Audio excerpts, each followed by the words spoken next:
Queridos irmãos e irmãs, o Domingo de Ramos e da Paixão é a porta pela qual nós entramos na Semana Santa. Comemorando essa entrada triunfal de Jesus em Jerusalém, nós entramos na Semana Maior para celebrar os mistérios da nossa redenção, da nossa salvação, a paixão, morte e ressurreição de Cristo, seu mistério pascal. Jesus que passa deste mundo para o Pai e nos leva consigo, nos faz entrar na Jerusalém celeste. Com Ele nós nos sentamos no céu. Então hoje nós iniciamos esta semana, que é a mais importante do ano para nós católicos. Domingo que vem é o domingo de Páscoa, no qual nós celebramos a ressurreição. Neste domingo nós fazemos memória da paixão, junto com a entrada de Jesus em Jerusalém, e por isso essa celebração tem uma espécie de tensão, uma aparente contradição, porque nós iniciamos falando da realeza de Cristo, aclamando Jesus com hosanas, e depois escutamos o relato da paixão, o sofrimento, a morte de Cristo por amor a nós. O que foi que aconteceu entre o Domingo de Ramos e a Sexta-feira Santa, para que a multidão que aclamou Jesus com tanto entusiasmo quando ele entrou em Jerusalém, depois tenha escutado os sumos sacerdotes, os mestres da lei, para pedir a morte de Jesus, para dizer: crucifica-o, e Jesus tenha sido abandonado até mesmo pelos seus discípulos. Judas o traiu, Pedro negou, como nós ouvimos, e depois também os outros fugiram. O que foi que aconteceu nesse meio tempo, nesse intervalo? Então vejam, Jesus subiu para Jerusalém para comemorar a Páscoa dos judeus. Jerusalém mais que dobrava de população nesses dias da Páscoa, porque judeus vindos de todos os lugares subiam a Jerusalém. É uma subida mesmo, Jerusalém fica no alto, é um caminho de subida. E até alguns pagãos, alguns gregos, como diz o Evangelho de São João, que nós escutamos no domingo passado, que vieram adorar em Jerusalém. Então havia muitas caravanas de peregrinos naqueles dias subindo, caminhando para Jerusalém, muita gente mesmo, e Jesus também com seus discípulos. E nesse caminho Jesus 3 vezes falou para os discípulos a respeito da sua paixão. São os 3 anúncios da paixão. Eles nunca compreendiam muito bem essas coisas. Sempre que Jesus tocava no assunto, dava problema, eles interpretavam mal, eles davam bola fora, né? Como quando Jesus disse que seria crucificado, tomaria posse do seu reino. Vem a mãe de Tiago e de João, pedindo para que um se sente à sua direita, outro se sente à sua esquerda no seu reino. E aí ele diz: podeis beber o cálice que eu vou beber. Então Jesus já vai preparando os discípulos para esse momento. Quando Jesus está saindo de Jericó, já perto de Jerusalém, ali do lado de fora havia um cego chamado Bartimeu pedindo esmola. E o cego, quando ouve dizer que Jesus está passando, começa a gritar dizendo: Jesus, filho de Davi, tem compaixão de mim. Filho de Davi é um título messiânico. O filho de Davi é o Messias. E Jesus então chama Bartimeu: que queres que eu te faça, Senhor, que eu veja? Jesus cura Bartimeu, que passa a enxergar, e imaginem só, a euforia, o entusiasmo, toda aquela gente que estava ali também, que já vinha seguindo Jesus pelo caminho, e outras tantas pessoas subindo para Jerusalém. O Evangelho diz que Bartimeu foi seguindo Jesus pelo caminho, e certamente testemunhando: olha, eu era cego de nascença, e Jesus me curou, eu estou enxergando. E a multidão ao redor de Jesus vai se avolumando. Tantos milagres que ele tinha feito, agora mais esse. E o cego tinha chamado ele de filho de Davi, então deve ser ele mesmo o Messias. E ele vai para Jerusalém, vamos com ele.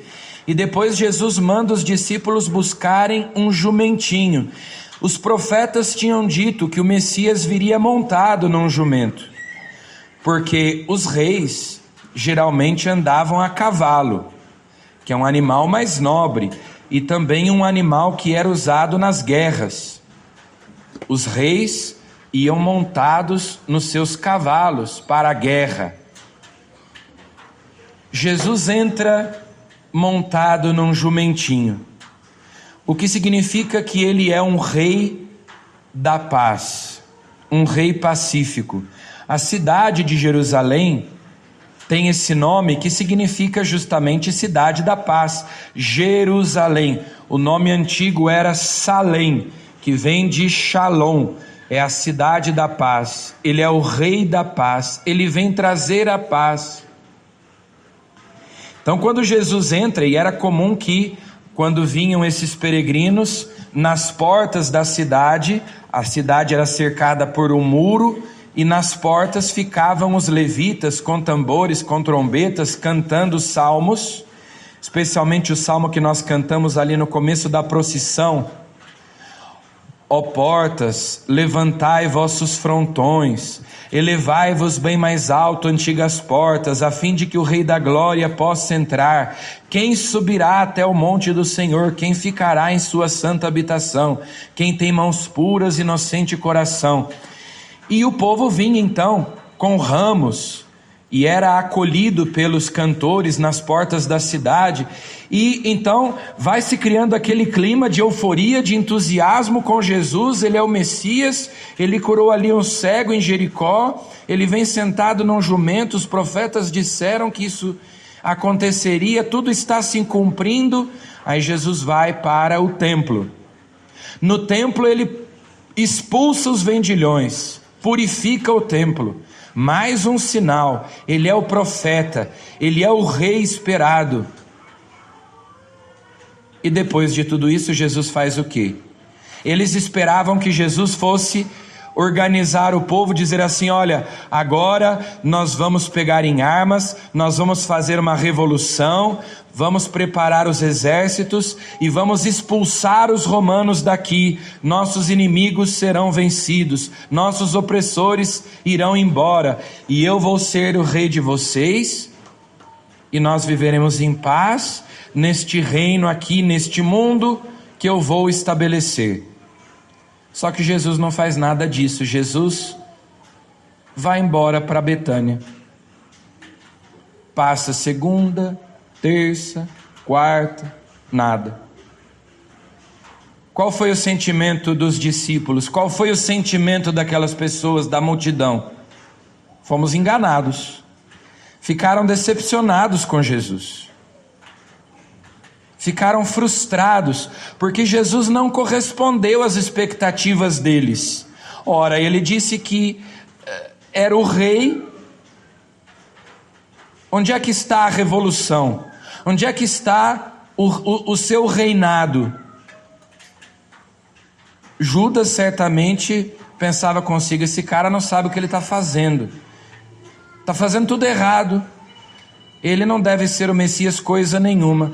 Daí ele toma a decisão de entregar Jesus, talvez até pensando que assim ele iria acelerar o processo, talvez prendendo Jesus, Jesus se revoltasse, Jesus fizesse alguma coisa, tomasse uma iniciativa, todo mundo está te apoiando e você não faz nada, não toma iniciativa, vamos estabelecer o reino aqui na terra.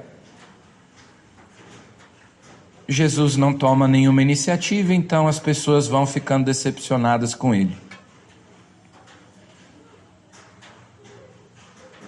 Também essa muitas vezes é a nossa atitude, que nos decepcionamos com Deus, quando Deus não faz as coisas do jeito que nós tínhamos pensado, quando a palavra de Deus vai num sentido contrário àquilo que é a nossa mentalidade. Por isso, nesse tempo da quaresma, tantas vezes nós ouvimos falar em conversão, que significa mudança de mentalidade, para que o nosso modo de pensar seja o de Deus.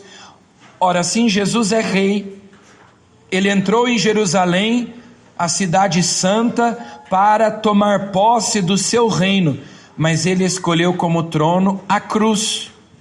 Não é a pax romana. Os romanos estabeleciam a paz por meio da guerra. Eles impunham a paz por meio da violência. Nós agora governamos aqui. Calem a boca, fiquem quietos, nós aqui mandamos, paguem os impostos e obedeçam às nossas ordens. Essa era a pax romana. Mas a paz que Jesus traz é diferente. O meu reino não é deste mundo, vai dizer Jesus para Pilatos lá no Evangelho de São João. Se o meu reino fosse deste mundo, os meus soldados viriam e impediriam vocês de me prenderem. O meu reino não é daqui.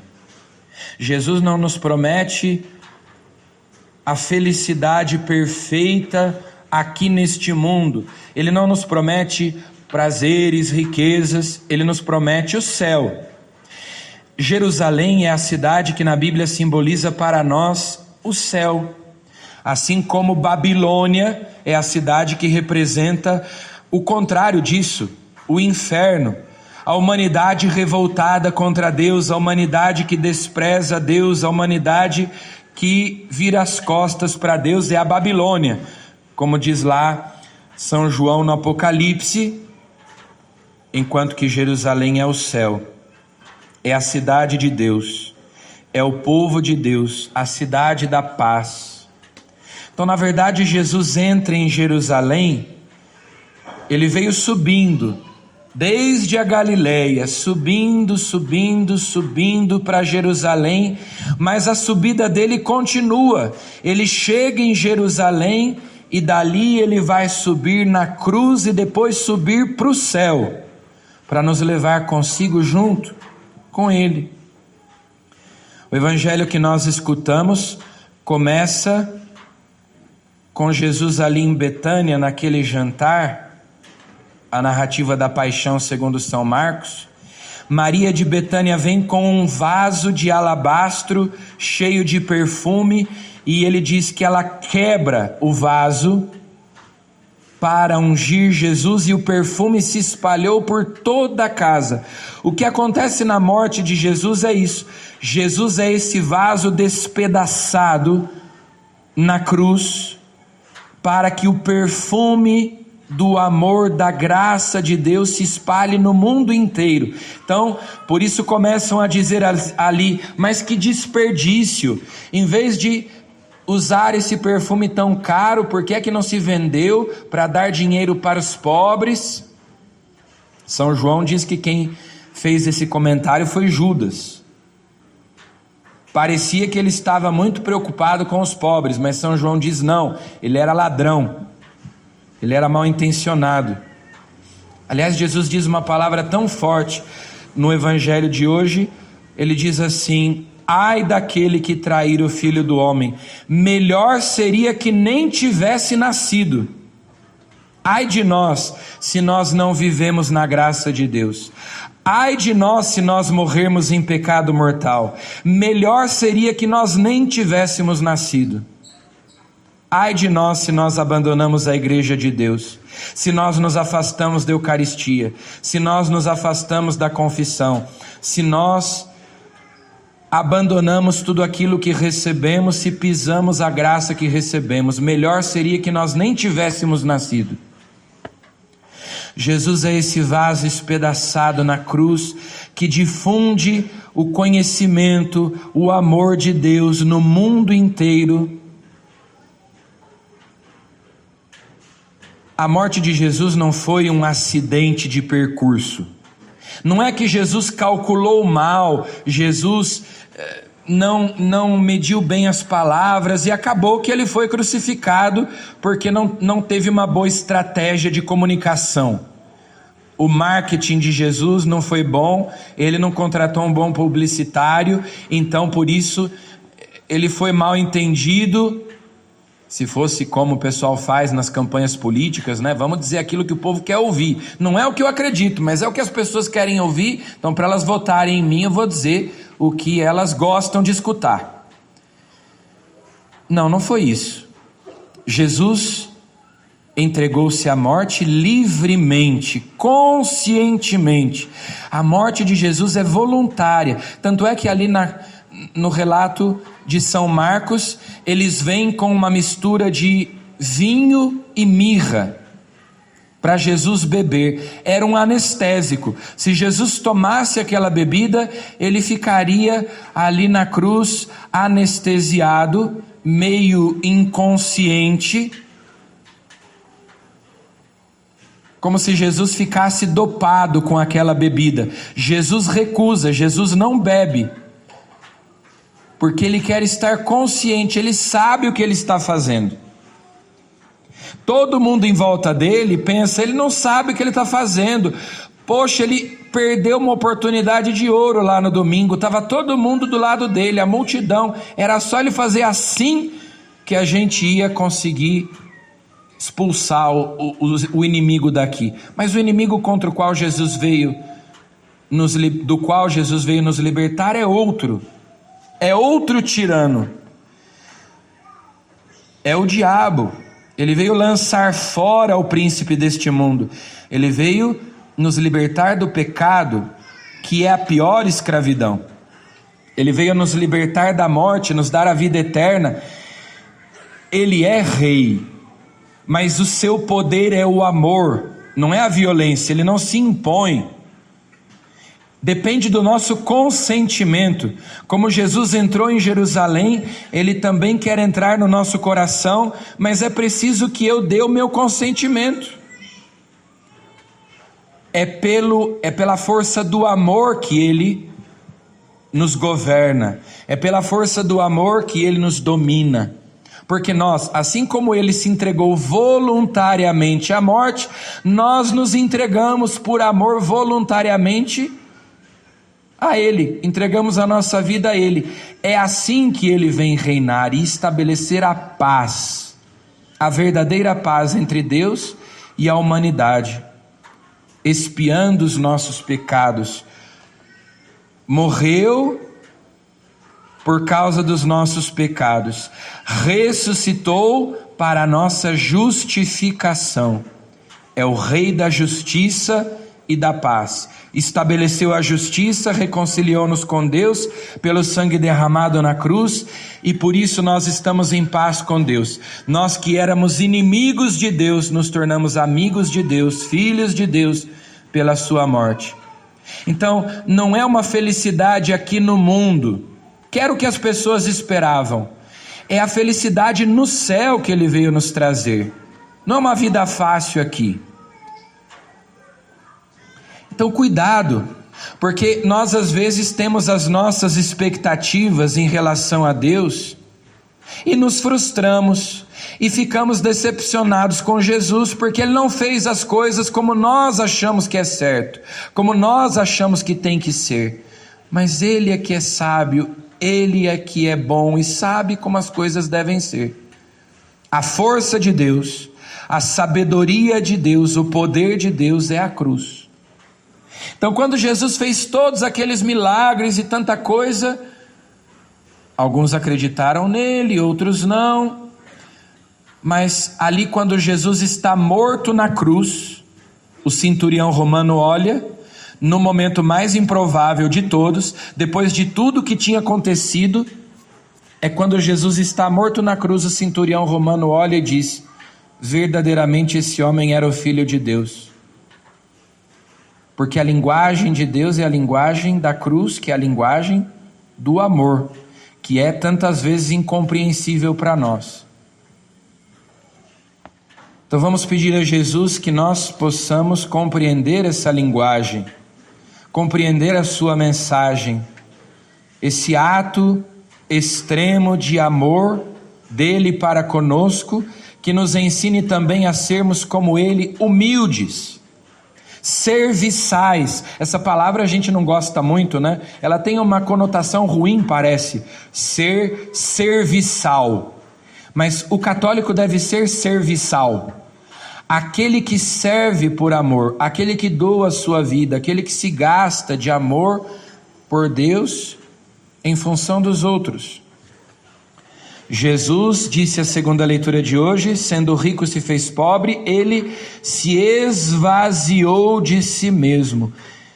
Nós temos que aprender esta lição de humildade que Jesus nos dá na sua paixão. Aliás, na paixão de Jesus nós temos exemplo de todas as virtudes que nós quisermos: paciência, humildade, obediência. Todas as virtudes estão aí.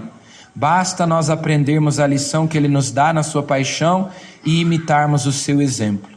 Então que a celebração desta Semana Santa nos ajude a progredir em todas as virtudes, sobretudo na caridade, no amor a Deus e aos nossos irmãos.